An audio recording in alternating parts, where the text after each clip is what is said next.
Сайн байцгаана уу? Энэ удаагийн хичээлээр интегралийн орлуулах талаар үзнэ. За тэгэхээр өнөөдөр хэдүүл ямар бодлого сонгож авах вэ гэхээр интеграл. За энэ дээр бол бид нар бол тодорхой биш интегралыг тооцож байгаа. Дараагийн хичээлээр хэдүүлээ тодорхой интегралыг авч үзнэ. За ямар нэгэн 2x-тэй нэмэх нь 1.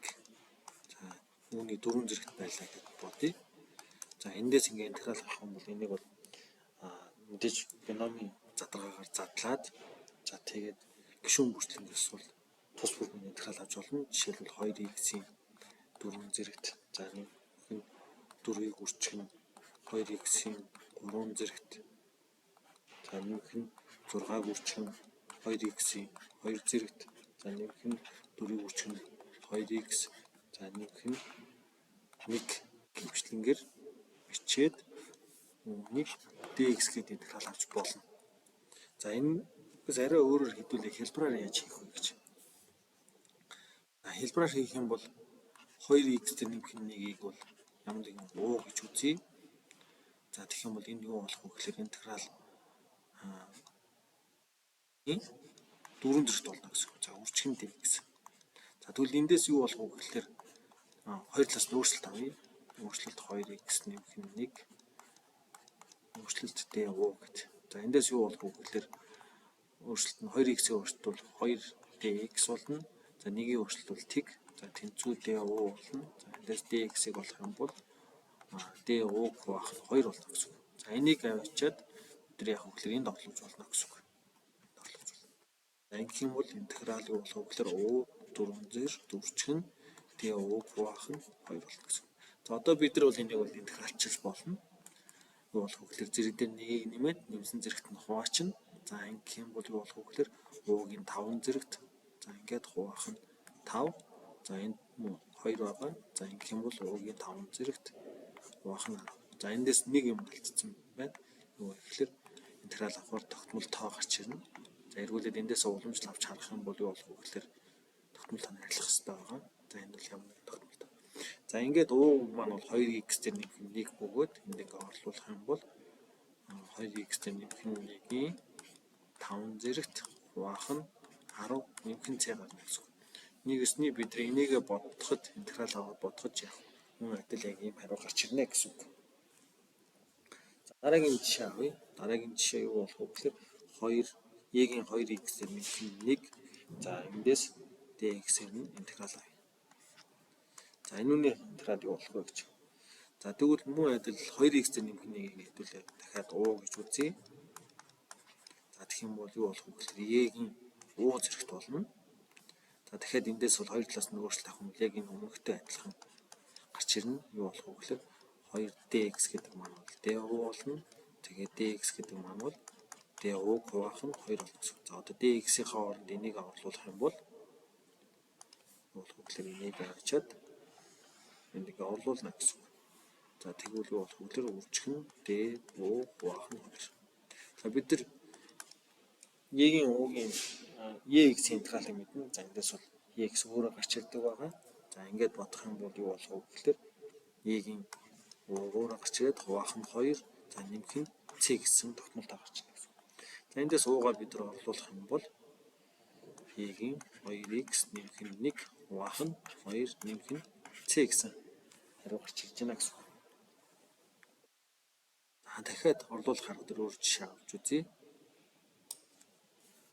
Тэгэл ийм бодлого авах гэж. 1-ийг хуваах нь 1-ээс хасах нь 4x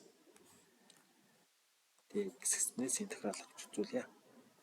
За эндээс интеграл авахдаа юу болох вэ гэхээр 1-ээс хасах нь 4x-ийг би ямар нэгэн u гэж үзье.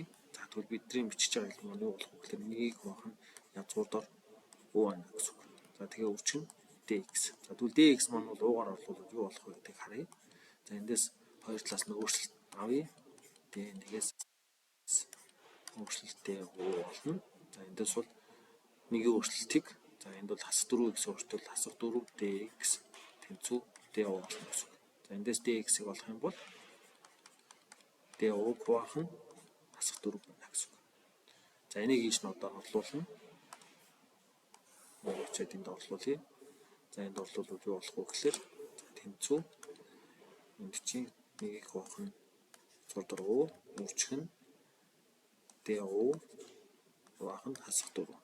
За ийм болно. За энэ нэгийг хуваах нь U гэдэг маань юу юм бэ гэхэлэр энэ бол U-гийн хасах 2-1 зэрэг болно гэсэн үг. Хоёрт оруулаад за эндээс бол 4 бол урагшаа гараад ирнэ. Хасах 4 бол урагшаа гараад ирлээ. Хасах 1 бохон 4. За эндээс интеграл авах юм бол зэрэг дээр нэгийг нэмнэ. За тэгээд нэмсэн зэрэгт нь хуваана.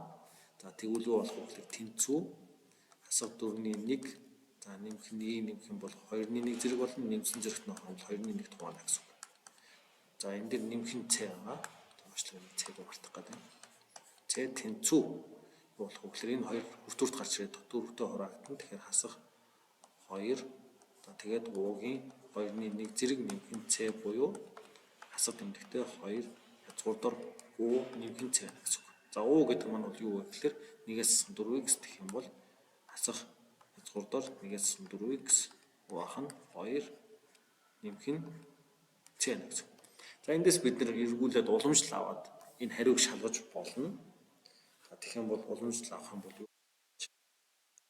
хасах 1-ээс 4x за ингээд хуваах нь 2-оос хэдүүлээ. За нэмэх нь c гэж эндээс нь dx-ээр нь уламжлал авъя гэж. За эндээс уламжлал авах юм бол юу болох вэ гэхээр бид нар бол энийг бол давхар функцийн уламжлал авч болно. За ерөнхийдөө бол энийг бол математикт ингээд өчтөй байгаа. 4x нэмэх нь 2-ын 2-ны 1 зэрэгт за тэгээд нэмэх нь c-гийн ингэж уламжлал бичсэнтэй ажиллана гэсэн. За эндээс бол давхар функцийн уламжлал авах юм бол энэ 2-ны 1 нь урагшаага бууж ирнэ. 2-ны 1 урагшаага бууж ирлээ. Хуваах нь 2 гарч ирлээ. Хивээр өчигдөн. За тэгээд 1-ээс хасах 4x за зэрэг нь 1-ээр багасна. Тэгэхээр 2-ны 1 болно. За тэгээд үржихийн дотор талаас нь уламжлал авах юм бол 1-ээс 4x-ээс уламжлахаар 4 гарч ирнэ. За тогтмол тооны уламжлал бол тэг. За эндээс ингээ харах юм энэ 4 энэтэйгээ хураагдчихна. За тэгээд энд хасах 2-ны 1 бууж ирж байгаа. 2-ны 1 нь урагшаага буугаад ирсэн. Энд хасах 4 байгаа. 4x-ээс уламжлал авах хасах 4 болно. Тэгэхээр энэ хасах тэмдэг энэ хасах тэмдэгтэй ороод нэм тэмдэг болчихно. Асаасаа нэмэх болно.